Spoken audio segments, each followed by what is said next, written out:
Next week I must present this business case to my boss. How am I supposed to do this? Have you ever experienced this? Because if you have, continue watching as you'll learn today 6 tips for a compelling business presentation. Let's start. Tip 1. Can you remember a presentation from your professor who greeted you and launched right away into housekeeping rules? Yes, I bet you can. And that's what? Boring.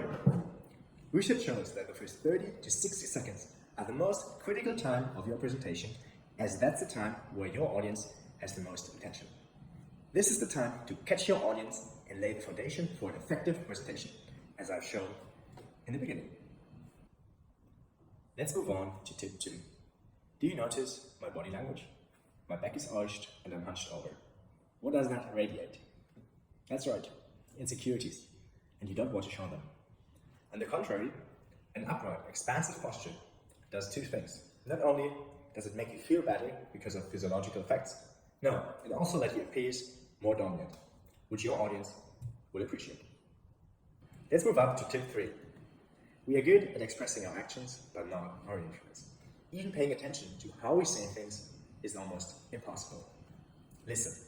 Therefore, before a presentation, it is imperative to analyze your speech text, determine if you are using simple instead of complex technical language, as this consensus is, and adjust the text if necessary. Less is more. Make it as clear as possible, as precise as possible, as this will ease your audience's comprehension. If you confuse, you lose. Tip 4. We should also embrace the power of cognitive and emotional resonance. In other words, make sure your words match the passions and beliefs of your audience. One tip you can use to do this is value framing. Just as I tell you that presenting is not difficult, by breaking down the needed skills into small tips you can apply. By doing so, I address your primary emotion and make presenting seem easy.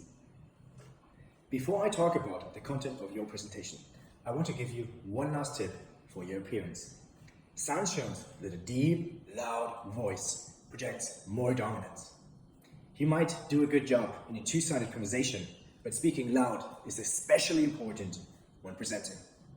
Your voice pitch is also an essential factor, especially excitement and nervousness and joy bring unconsciously our voice to a higher pitch. So again, my appeal. Your content can be as good as it is. If you ignore the tonality, you will lose the majority of your audience. So again, you have to practice all over and over and over again to increase your volume and lower your pitch. Another way you can instrumentalize your voice is by varying your rhythm, by expressing emotions such as anger or joy in your pitch.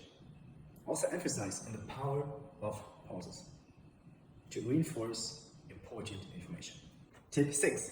Time to talk about your content. Make sure you have a clear message that is engaging and memorable. Like my video is about how to present effectively. An excellent tip to be engaging is to use your media effectively. For example, if you decide to use slides, use them as a visual and not of a repetition of what you are saying. For example, today I decided to use no slides at all because I want to emphasize on communication skills while presenting, and that's why I put myself today into the spot.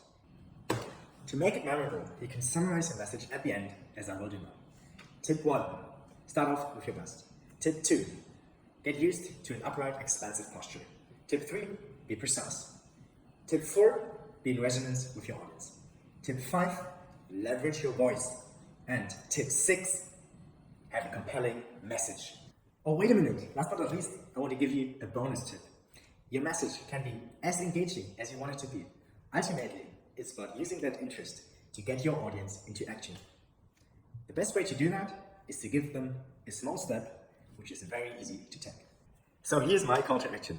All these tips I talked about today won't do you any good as long as you have a fixed rather than an incremental mindset, i.e. that you believe that you're bound to your natural talent. And no, this is not the case.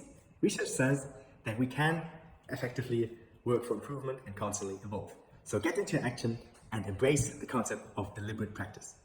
Break down concept skills, like in our case today, presenting, into their parts and improve them in small pieces.